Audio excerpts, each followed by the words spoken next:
If you speak your truth and stick with it, amazing things happen, and your life can be transformed by that. One thing's for sure, if you don't speak your truth, nothing's going to change. What we've seen in this whole COVID-19 pandemic hoax of extraordinary proportions, talk about the bigger the lie, the more we'll believe it, is a tidal wave of contradictions. We have gone through these weeks and we're being told that if you go out from your house arrest in ways that the government doesn't agree with, you are killing people. Social distancing, masks, house arrest is followed by no social distancing in the riots and the protests. But because both serve the agenda of divide, you have this apparent contradiction of social distancing imposed and then social distancing completely ignored. It's not a problem. If you acquiesce to what authority tells you without question or challenge, you'll just be a slave of the system. Look at the economic devastation of these lockdowns on every community, black, white, any. That should be the focus. That should be the focus of fury, it should be the focus of outrage, and it should be the focus of we're not having this. Is a black life important? Yeah, of course. Just as important as anybody else's life. So why is it more important when a black life is snuffed out by a white person than it's snuffed out by a black person? I'm sure there are black racist policemen as well, because racism is not a race, it's a state of mind. Again, if we go on perceiving everything down the fault lines of race, then all we're going to do is be in conflict with each other ongoing. Where's that going to take us? Speak your truth, express your uniqueness, and let the world come to you instead of you going to the world.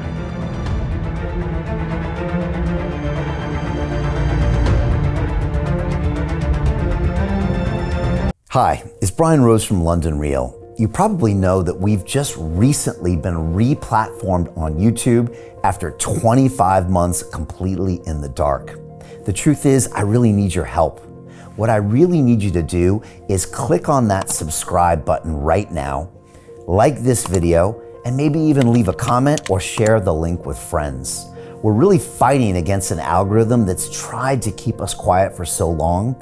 And the more subscribers we have, the more people watch our content, the better guests we can bring you, the better content, and we can continue transforming lives. We've been doing this for 14 years now. I want to do this for another 14 years, but I really need your help. So click on that subscribe button, like the video, leave a comment, share this, and we're going to continue to bring you more and more great content. Thank you. This is London Real. I am Brian Rose. My guest today is David Icke, the English writer, broadcaster, and public speaker known since the 1990s as a professional conspiracy researcher, calling yourself a full-time investigator into who and what is really controlling the world. You are the author of 21 books and have lectured in over 25 countries, speaking live for up to 10 hours to huge audiences, filling stadiums like Wembley Arena. You are here for the fourth time this year to talk about the implications of the COVID-19 pandemic and global lockdown, the looming economic recession, dangerous technology rollouts, including 5G, mandatory vaccinations, the protests, riots, and destruction of property, Black Lives Matter and their unidentified fundraisers and ulterior motives, the concept of defunding the police, and the continuous censorship and violation of our basic human right to freedom of speech. David, welcome back to London Real. Thank you, Brian. It's great to have you here. First, I just want to announce that we are live streaming now on our new digital freedom platform, which is a censorship-free, independent broadcasting system that is of the people, by the people, for the people, and available exclusively at our website at freedomplatform.tv. Can everyone watching us now please share this link via the sidebar to any and all of your social media channels? Let me repeat that. Can everyone watching now please share this link via the sidebar to any and all of your social media channels? This is important. Simply ask your friends and family to give us 15 minutes. That's all we ask. And then they can decide. For our last conversation, Rose ICKE IV, nearly 70% of our viewers came from people sharing this episode link. So if everybody could share this now to all of our platforms and contacts, I would appreciate it. David, I pledge to you and everyone watching us that none of this conversation will be edited, censored, removed, or banned, and that anyone in the world can watch the full version of this episode free at freedomplatform.tv/ICKE. Thanks to the generous donations of over 32,000 people around the world that we affectionately call the London Real Army. For anybody wanting to become a founding member of the Digital Freedom Platform, they can visit freedomplatform.tv/give to donate and fight with us on the front lines to protect our human rights. Here at London Real, we've been a platform for free speech since 2011. And David, I'm excited to have you here today. I wanted to begin by bringing up everyone to speed on the recent events in our 3 previous conversations in 2020. So let's go there. On March 18th, you and I broadcast Rose ICKE I. Seems like ages ago, but it wasn't. Our first conversation of this year when I asked you to make sense of the early days of the coronavirus pandemic and global market crash. The UK was not yet on lockdown. In this conversation, you spoke about COVID-19 and your concept of problem, reaction, solution. You questioned the motives of the World Health Organization, and you warned of a looming Hunger Games society. This episode immediately went viral, was watched over 10 million times by people around the world that were keen to listen to a different narrative than that of the mainstream media and governments. Then, on April 6th, we broadcast our second conversation of 2020, Rose ICKE II, that became the second largest YouTube live stream in the world that day, only behind that of President of the United States, Donald Trump. With 65,000 concurrent viewers, nearly 4 times the previous episode live stream, we expected this to reach 40 million views, making it the largest video podcast in human history. In that conversation, you described the COVID-19 misdiagnosis and the misclassifications of deaths, dangerous 5G technology rollouts, the upcoming vaccine agenda, economic totalitarianism, and the weaponization of fear. Unfortunately, just 30 minutes later, the entire live stream episode was deleted and banned on YouTube with no explanation and no communication with us. 24 hours later, after the BBC broke the news, our representatives at YouTube accused you of being a COVID-19 denier and subsequently deleted and banned an additional 50 of your videos and my personal vlogs from YouTube. Next, Instagram, Facebook, and Dropbox all followed suit by deleting and banning our videos, and then London Real was completely deplatformed from LinkedIn and Vimeo without explanation. But we fought back and continued to host both episodes, Rose ICKE I and Rose ICKE II, on our website to tens of millions of viewers, and still do to this day, despite sustaining multiple highly sophisticated malicious attacks to our technology platforms. Around the same time, David, you were completely deplatformed from both Facebook and YouTube for producing, quote, health misinformation that could cause physical harm. Of course, we all know that if this policy was universally applied, all mainstream media and most governments would have been deplatformed long ago. Next, the UK regulator Ofcom, who is controversially also in charge of issuing 5G licenses in this country, censored the broadcast of Rose ICKE I on the television channel London Live.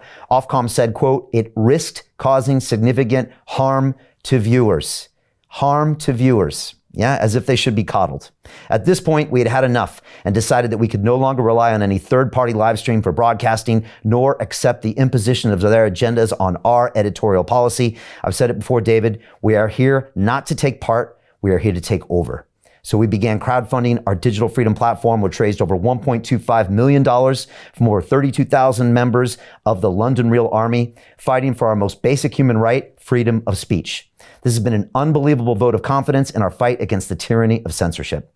On May 3rd, we successfully live broadcast Rose ICKE III on our brand new Digital Freedom Platform to over 1.366 million unique viewers, making it the biggest live stream of a conversation in human history, a tremendous victory over the dark forces of censorship and oppression. Which brings us to today, 6 weeks later, where we find ourselves in a brand new world order. The media and government agenda has changed 180 degrees from the COVID-19 pandemic and lockdown to riots and protests surrounding the Black Lives Matter movement, their unidentified fundraisers, and their ulterior motives. We've witnessed anger, violence, the tearing down of monuments, and calls to defund the police across the USA and throughout the world. Before we start, I want to again ask everyone watching us to please share this, take a few seconds, go to the sidebar and post it to all your social media platforms. Simply ask your friends and family to give us 15 minutes and then they can decide. David, I'll be honest, The past 3 months of my life has been some of the most challenging times ever. My reputation has been questioned in the press. My business is under threat, and my basic human right to express myself is being denied every single day. But this has also been the most empowering time of my life, with millions of people from around the world rising up and voicing their support for what we are doing. As a result, I've never been so steadfast in my convictions to fight for the basic fundamental right of freedom of speech and freedom of press. And that is why we are here broadcasting today. David, I just want to thank you for 30 years of tireless work and for your own conviction to fight on. As I've said before, I might not agree with everything you say, but I will defend to the death your right to say it. So David, where do we begin? Well, I've been trashed and ridiculed and abused for 30 years. And I'm sitting here now, stronger than ever, talking to more people than ever. And I hope I've shown that you don't have to run away and hide. You can speak your truth, and people will react to it as they will. But if you keep speaking your truth and keep speaking your truth, if what you say has validity, it will eventually be shown to be so. And at that point, people who ridiculed you and dismissed you suddenly start to make the connection between what you've been saying for 30 years and events in the world. And suddenly, instead of people laughing at you in the street and pointing at you and giggling, which I had years and years and years of, suddenly they want to stop you to talk about the information.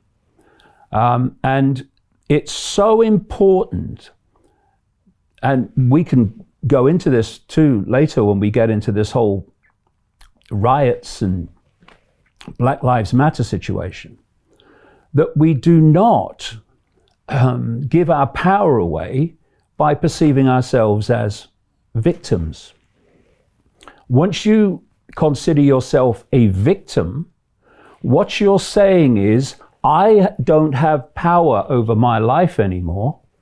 Something or someone else does. And so you are accepting that you are powerless and they are powerful in relation to you. So when Facebook banned me and YouTube banned me, these facilitators of fascism, these digital book burners, you can consider yourself a victim and you can say, poor me. You can be a martyr. Oh, look, I did my best, and oh, look what's happened to me. I'm a martyr. I have no intention of being a martyr, thank you very much. I have the intention of bringing this nonsense down. And so I just want to make clear that just because these Silicon Valley giants like Facebook and YouTube delete you doesn't mean you disappear. And what is happening now is people are starting to build an alternative communication network that operates outside of this Silicon Valley fascistic mafia. So if you look at my situation, I have davidicke.com, where people can get all my videos and news stories every day in context with what they really mean as opposed to what the mainstream mean. We've got ICKE, which has over 700 videos, series, documentaries, podcasts, etc. And we are just about to launch a feature-length documentary called Unnatural, which exposes, and most of the people taking part are mainstream people who would never get on the mainstream media, exposing the effect on health and psychology of this electromagnetic technology and 5G. We're just about to start filming another feature-length documentary called Lethal Injection, exposing the dangers of vaccination. All my videos that were on YouTube are now on BitChute, which is the YouTube with no censorship. And as I speak, at the printers is a new book called The Answer, which I finished 2 weeks ago. So all of that is happening despite the cult censors in Silicon Valley trying to silence me. And this is what happens when you do not accept being a victim. Okay, challenge here, what we going to do about it? Not I'm a victim of it, what we going to do about it? And this great line, necessity is the mother of invention, is absolutely spot on. When you get challenges, if you are determined to overcome them, it oils the wheels of creativity. And so these challenges are wonderful opportunities. And it was essential. This is why we started ICKE in the late 2019, because we knew this censorship was coming. And we have to not be overwhelmed by it, but use it as a stimulus to build our own platforms, which will not censor. And that's the way it's going. And there's a lot of great things happening. Yeah, and there's clearly an interest, because our last conversation was the biggest in human history. And that didn't happen on a technology platform. So people want alternatives, and they'll search for them as well. Yeah, and what's vital about what we call alternative is that they perceive pictures, they see connections. They don't just see random events. And one of the great problems, and the way that the human psyche has been manipulated systematically on purpose, is to symbolically and literally stop different parts of the brain talking to each other. Because if they don't, you see random everywhere. Oh, this is happening now, that's happening, oh, that's happening, that's happening. But when there is communication, you see two things. First of all, you see how things connect. You see how the dots become patterns. You see how the pixels become pictures. And it's in the pictures and the patterns that the truth lies and the revelations lie. But you also see the contradictions. See, if you're seeing a random event and you're basically seeing them in and of themselves, then you don't see the contradictions. But when you are communicating, you see what the government says here, and you see what the government says there, or some other authority or other, and you go, hold on, if that's true, right? Yeah. Well, that can't be true then, can it? And what we've seen in this whole COVID-19 pandemic hoax of extraordinary proportions, talk about the bigger the lie, the more we'll believe it, is a tidal wave of contradictions and ridiculous demands, which when you are comparing them and seeing that contradiction, you see crystal clearly that it's a scam. And I'll give you just one example. I could give you legion. We have gone through these weeks, and we've been told that if you go out from your house arrest in ways that the government doesn't agree with, you are killing people. You're horrible. And all kind of crime of crimes. You go and protest about house arrest. You're killing people. Have a look, killing people. Media, government. And then overnight, thousands of people are shoulder to shoulder in protests, and suddenly it's not such a big deal anymore. And when you see the connections and what the common denominators of all this are, you see why this on the face of it, ridiculous contradiction actually makes sense. The common denominator of everything that happens in the world is, does it serve the agenda of this global cult that I've been exposing for 30 years? Or does it not serve the agenda? If it serves the agenda, it is supported, it is not banned, it is not suppressed, it is promoted in the media, and it is allowed to happen, indeed encouraged to happen. If it does not promote or support the agenda, indeed challenges it, then it's not supported, it's suppressed, it's silenced, it's demonized. So, the agenda is served by people acquiescing to house arrest and to doing what the government tells them to do in fine detail with regard to this pandemic. It is not served by people protesting against that. And so that is demonized, suppressed, etc. But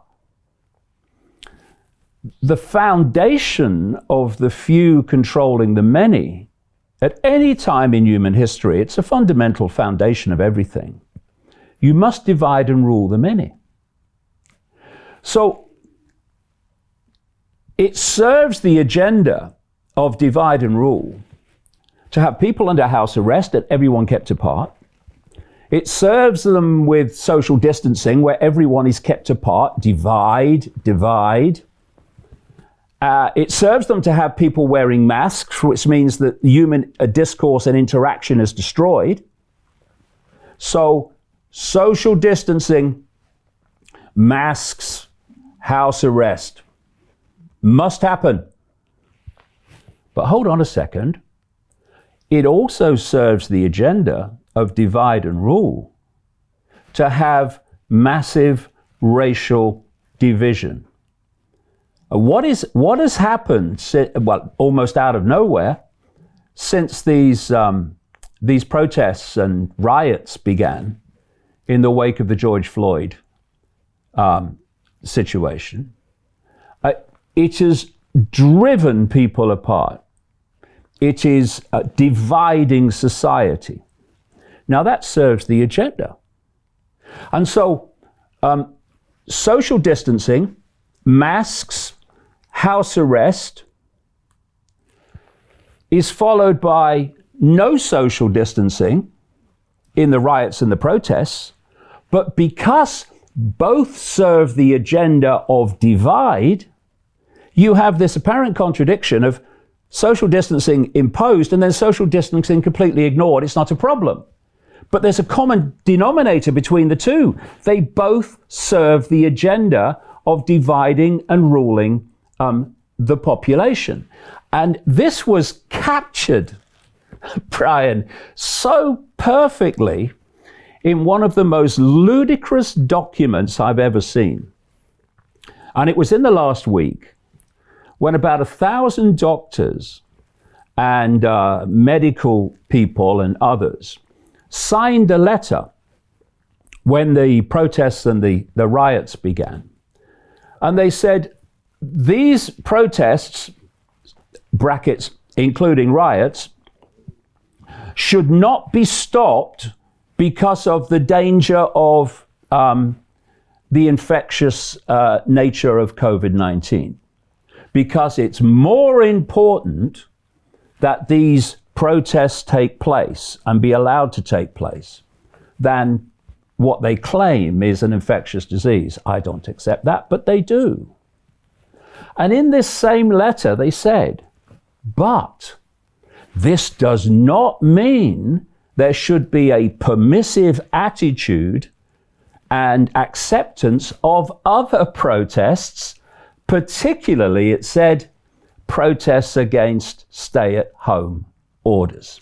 So in that one letter, you had this ridiculous contradiction that it's okay to protest without social distancing, but only if you protest here against this, but other protests, it's not. It's still dangerous. And you think that is crazy, crazy. How can they justify that? Serves the agenda, serves the agenda. That's what's going on. And so, in this year of extraordinary happenings, we now have the first woke virus. The first one in human history. A woke virus that says, if you protest against this, I'll leave you alone. But if you protest against that, I'm coming for you. And of course that's ludicrous, but you've got to see this common denominator. And if people take this and look at the world from this perspective, the common theme is, does it serve the agenda or does it not? They will see across the great spectrum of human society how what is allowed and encouraged and promoted serves the agenda, and what is suppressed, demonized, and prevented challenges the agenda. It's so simple, and that's why on the face of it, we're seeing madness. But if you come here, there's method in the madness. How do you get people to see that? Because, I've had a lot of conversations offline with friends of mine, and, Black people in America see this happen, another act of police violence, another scenario of rioting like we saw in Watts in 65, Rodney King in 92, and again, and they're like, I'm angry. And it seems like a systemic issue of, police racism. How do you get someone like that to step out of the anger and emotion and try to look at it from this perspective that you're bringing? Because they have a right to be angry, and that, like you said, they're actually potentially playing into someone else's agenda. Well, if people don't want to be scammed, first of all, they have to get informed, and they have to stop getting all their perceptions from the mainstream media.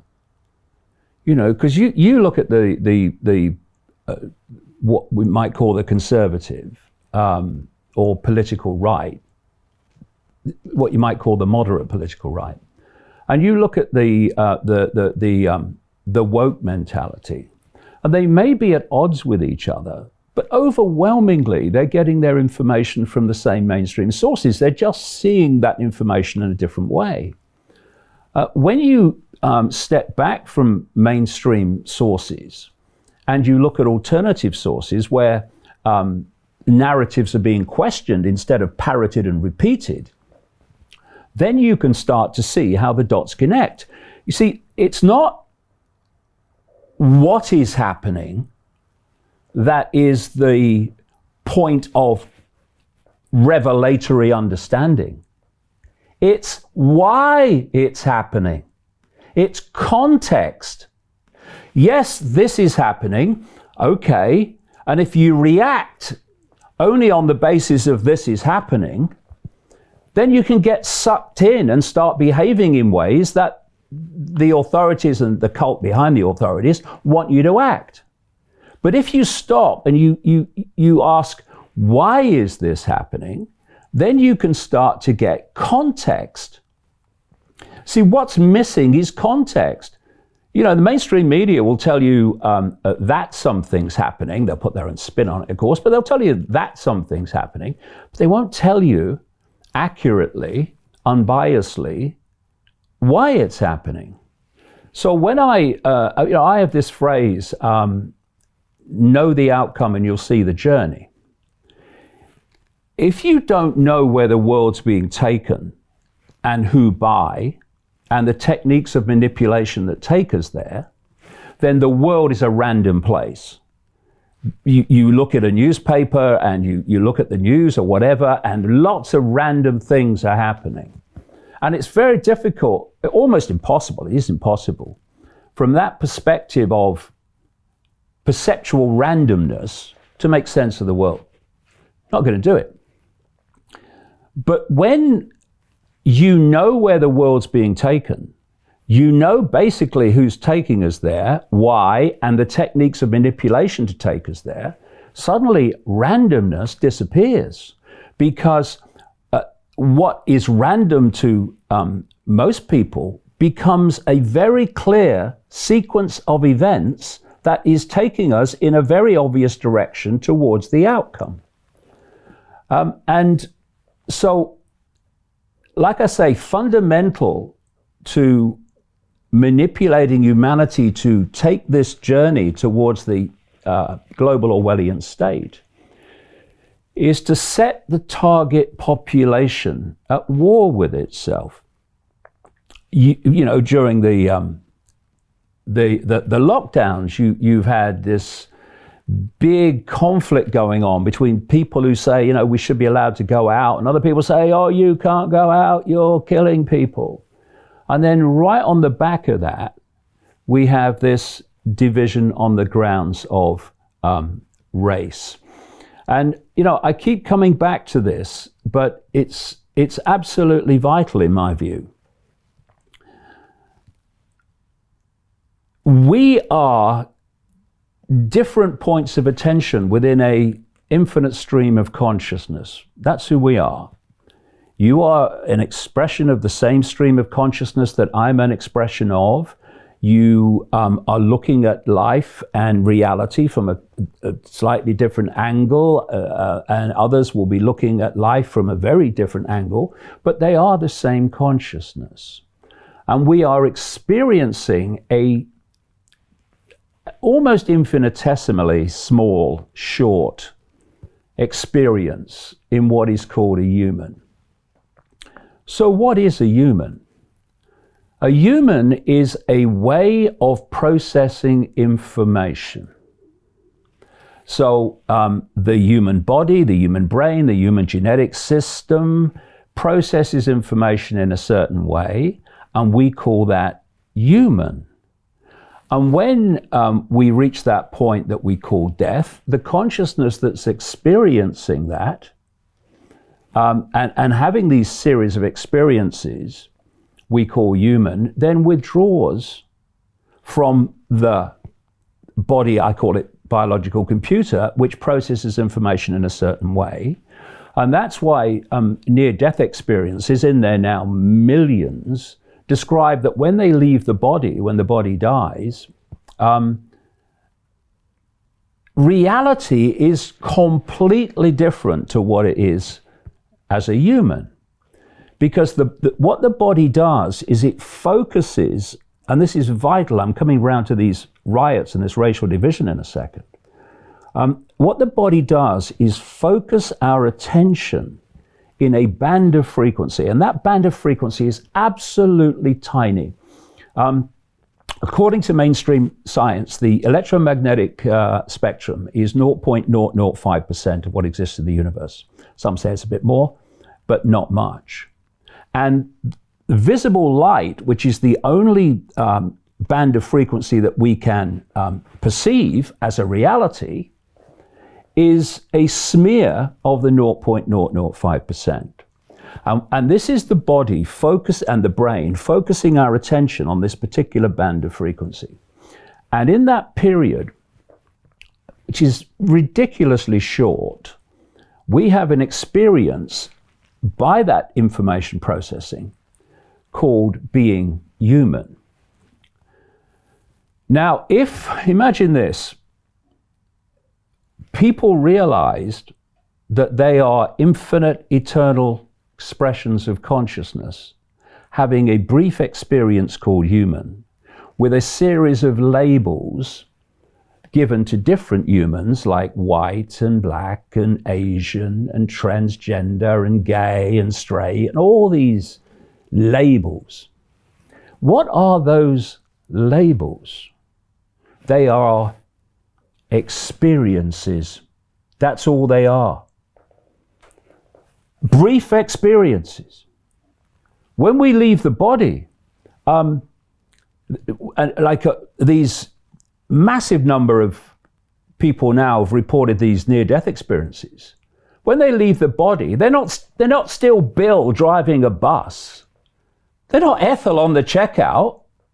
Their expansive consciousness, which as they describe, they can experience past, present, future, all in the same moment, and they undergo this massive expansion of consciousness. Why? Because they've left the body, which is focusing the attention of that consciousness within this narrow band of frequency. Now, if you knew that's what we were, that we're all one, that we're all expressions of each other, we're just different perceptual states of the same consciousness, having brief experiences with these labels, try dividing and ruling that. Very, very difficult. And if there's a few of you and you want to control the many, you have to divide and rule the many and set them at war with each other. Otherwise, the few can't control the many. You have to get the many to acquiesce to you. Otherwise, the few can't control the many. And so what they've had to do is get humanity to self-identify the I with the labels. So you say to someone, who are you? They might say, I'm a white man from Barnsley who used to work in the mines. No, that's what you have experienced. That's not you. You are the consciousness that had the experience. Someone might say, I'm a black guy from the southern states of America, and I do this, I do that, and this is my background, this is my life story, this is what I do, this is my job. No, that's what you're experiencing. You, the I, the eternal I, the true I, are the consciousness having that experience, which will move on when that experience is over. Nightmare for divide and rulers. So what you have to do, you have to get them to self-identify with the label. And once you've got someone saying, I am black, I am white, I am transgender, I am gay, there's nothing wrong with saying those things, as long as we understand that they are not the I, they are the experience. But if you take those labels to be the I, what you are, now you have infinite potential for playing the labels off against each other. And what they've been doing systematically is manipulating people into smaller and smaller minutiae of self-identity. So now we have this long list of letters, LGBT, blah, blah, blah, blah, blah, to describe the fine detail of a minutiae of self-identity. And this has created more and more potential for divide and rule. So now we have feminist activists at war with transgender activists. Yeah. And so as the sense of the I becomes more and more subdivided and subdivided and subdivided, the potential for divide and rule and setting the target population at war with itself becomes infinite. I mean, it's only limited by the number of labels you can come up with. And my goodness me, that list of letters seems to get longer all the time. So when we reach the point where saying all lives matter is considered racist, you know you're in a crazy place. But again, let's come back to the cult, its agenda, its methods of operation. What does all lives matter say? It says we are one. Everyone is equally valid, no matter what the color of your skin, no matter what the nature of your religion, no matter what the nature of your sexuality. We are all different expressions of the same whole. What is that doing? It's bringing people together. Unity. What is the worst nightmare of a global cult seeking to impose its will on humanity. Unity, harmony, coming together. So Black Lives Matter is a division. It says not all lives matter and everyone should be seen as equally valid. It says we are going to focus on one part of that whole. And when you focus on one part of the whole, you start dividing it from another part of the whole. And so we're having this division between a black society and so-called white privilege. And it's fundamentally dividing people. And not only that, you have a situation where this part of the division, lots of people in the black community, the great majority of people in the black community can see it, but they don't get to the microphones. I'm talking about those that get to the microphones, that kind of lead these riots and stuff. What are they saying to white people? That we don't just want you to accept that we are equal to you. We want you to get on your knees. We want you to get on your knees and admit your white privilege. Now, what level of division does that create? And what does it say when people are being demanded to get on their knees? Where does the cult want humanity as a whole? It wants us on our knees. I've got a book I wrote a few years ago called Human Race, Get Off Your Knees, ironically, rather appropriate today. What's all this about? And when we come to this whole, the great illusion and the one that we are being pressured to accept is that different groups, whether they're black, white, or whatever, can be judged as one whole, as if they're all the same. So you have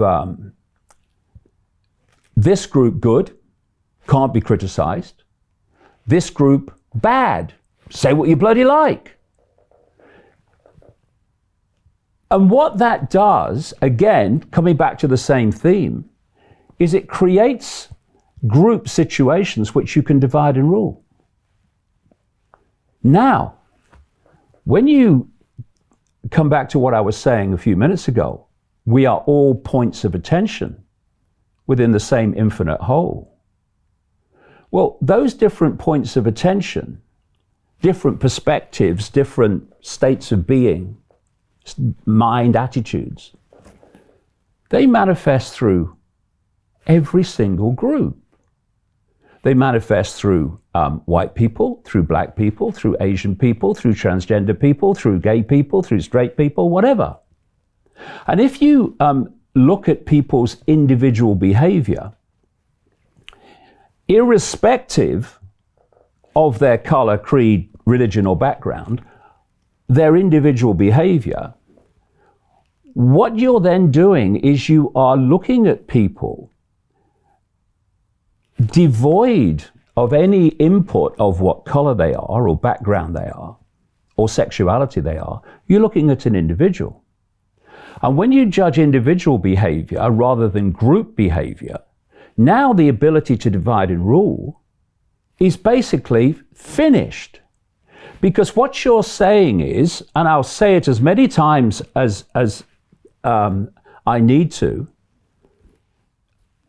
white people have so many great people.